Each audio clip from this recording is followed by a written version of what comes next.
Picture this. It's 2 a.m. You're on your third cup of coffee, and you're still cramming for that exam tomorrow. Sound familiar? What if I told you that everything you think you know about studying might be wrong? And what if the secret to unlocking your brain's full potential was hiding in plain sight, backed by decades of neuroscience research? Here's something that'll blow your mind.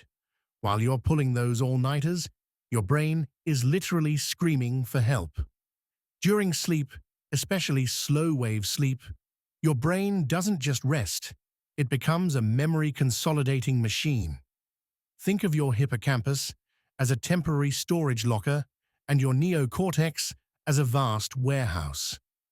During sleep, your brain moves memories from that cramped locker into organized, long-term storage.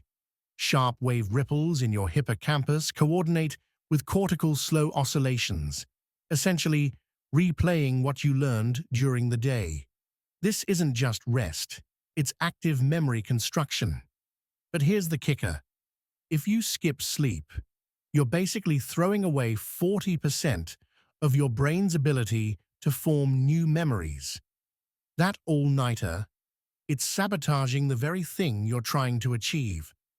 Ever wonder why you feel mentally sharper at certain times of the day? Your brain operates on circadian rhythms, natural cycles that determine when you're most alert.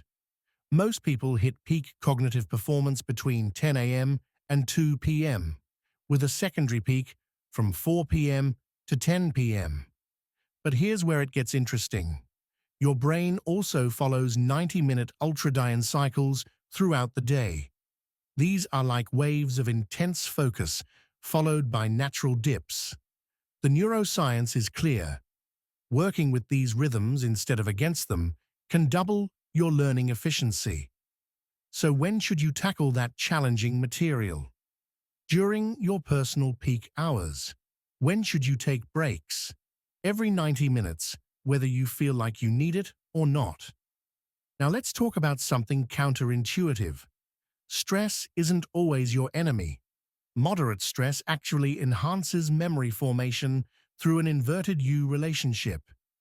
Too little stress, and your brain doesn't prioritize the information. Too much stress and cortisol floods your system, impairing your hippocampus. The sweet spot? That feeling when you're challenged but not overwhelmed. Your amygdala lights up just enough to tag memories as important, while your prefrontal cortex maintains executive control. This is why studying in a slightly challenging environment can actually boost retention. But chronic stress? That's a different beast entirely. It shifts your brain from flexible, hippocampus-dependent learning to rigid, habit-based processing. Not exactly what you want during exam season. Let me ask you something. Are you reading this while also checking your phone, listening to music, or watching TV? If so, you're falling victim to one of the biggest neuroscience myths of our time. Your prefrontal cortex has a central processing bottleneck. When you think you're multitasking, you're actually rapidly switching between tasks. Each switch costs cognitive resources and introduces errors. Students who multitask while studying show poorer working memory and reduced sustained attention, even outside of multitasking situations. The science is brutal. Multitasking can reduce your learning efficiency by up to 40%. That background music, those social media notifications, they're literally rewiring your brain for distraction. Here's a question that might change how you study forever. What if I told you that forgetting is actually essential for learning? The spacing effect is one of the most robust findings in all of psychology. When you space out your study sessions with optimal intervals around 30 to 60 minutes apart, you trigger something called long-term potentiation. Your synapses don't just get stronger, they undergo molecular changes that create lasting memories. Think of it like building muscle. You don't lift weights for 8 hours straight. You work out, rest, and repeat. Your brain follows the same principle. The forgetting that happens between sessions isn't a bug, it's a feature. It forces your brain to work harder to retrieve information, strengthening the neural pathways in the process. Your working memory is like a mental juggling act.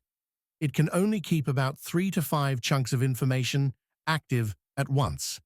But here's where chunking comes in. When you organize information into meaningful patterns, you're not just memorizing, you're leveraging your brain's natural architecture. Master chess players don't remember individual pieces. They see patterns and configurations. Expert mathematicians don't memorize formulas. They understand underlying structures. This is your brain using long-term memory to expand working memory capacity. The practical application? Stop trying to memorize isolated facts. Start building conceptual frameworks that allow your brain to chunk information efficiently. Here's something incredible. Your brain never stops changing. Neuroplasticity means that every time you learn something new, you're literally rewiring your neural networks. New synaptic connections form, existing ones strengthen, and in some areas, you even generate new neurons. But neuroplasticity isn't automatic. It requires specific conditions, focused attention, challenge, and repetition over time. This is why passive learning, just reading or listening, is so inefficient. Your brain needs active engagement to trigger plastic changes. Physical exercise amplifies this effect by increasing brain-derived neurotrophic factor, BDNF, essentially fertilizer for your neurons. A 20-minute walk before studying can boost your brain's capacity for plastic change. Your brain has multiple attention networks working in concert. The dorsal attention network handles goal-directed focus, while the ventral attention network responds to unexpected but important information. The default mode network, active when you're not focused on specific tasks, plays a crucial role in memory consolidation and creative insights. Here's the fascinating part. The strength of anti-correlation between your default mode network and attention networks predicts how well you can sustain focus. Meditation and mindfulness practices literally strengthen this anti-correlation, making you better at maintaining attention during study sessions.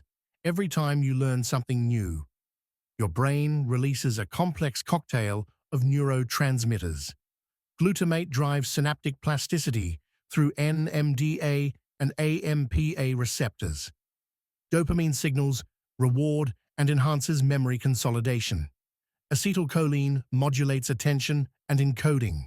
Noradrenaline regulates arousal and memory retrieval. Understanding this neurochemistry reveals why certain study strategies work.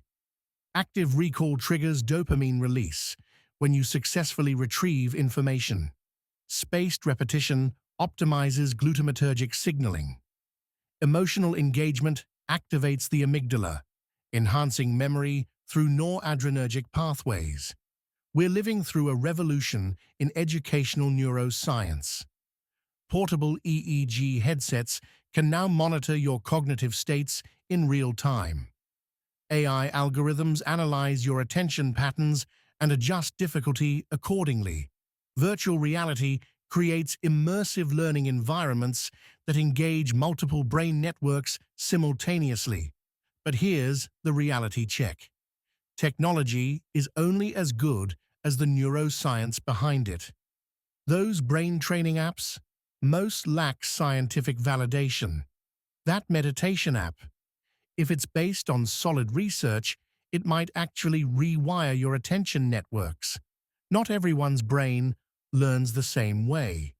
Genetic factors influence everything from working memory capacity to stress sensitivity. Neurodevelopmental differences affect attention, processing speed, and executive functions. Even your chronotype, whether you're naturally a morning person or night owl, impacts when your brain performs best.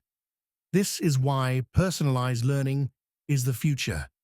AI systems that adapt to your individual neural profile, adjusting content difficulty, timing, and presentation based on real-time feedback from your brain activity.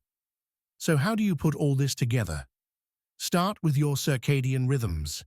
Identify your peak cognitive hours and protect them fiercely. Structure your sessions around 90-minute blocks with active breaks. Prioritize sleep as your ultimate study tool, not something you sacrifice for more study time. Embrace the spacing effect by distributing your practice over days and weeks. Use active recall and testing as learning tools, not just assessment methods. Manage your stress levels to stay in that optimal arousal zone. Create distraction-free environments that support sustained attention. Most importantly, remember that your brain is incredibly adaptable. Every study session is an opportunity to literally rewire your neural networks for better learning. The question isn't whether you can become a more efficient learner. The question is whether you're willing to work with your brain instead of against it. We're standing at the threshold of a new era in education. Brain stimulation techniques like transcranial direct current stimulation can enhance learning and memory. Neurofeedback systems provide real-time information about your cognitive states. AI tutors adapt to your individual learning patterns in ways human teachers never could. But underneath all the technology, the fundamental principles remain the same. Your brain evolved to learn, adapt, and grow. Understanding how it works, really understanding neuroscience, gives you the power to unlock its full potential. The next time you sit down to study, remember, you're not just absorbing information, you're sculpting the very structure of your brain, one synapse at a time. Make it count. Final question. Now that you know what your brain is really capable of, what will you do differently the next time you study?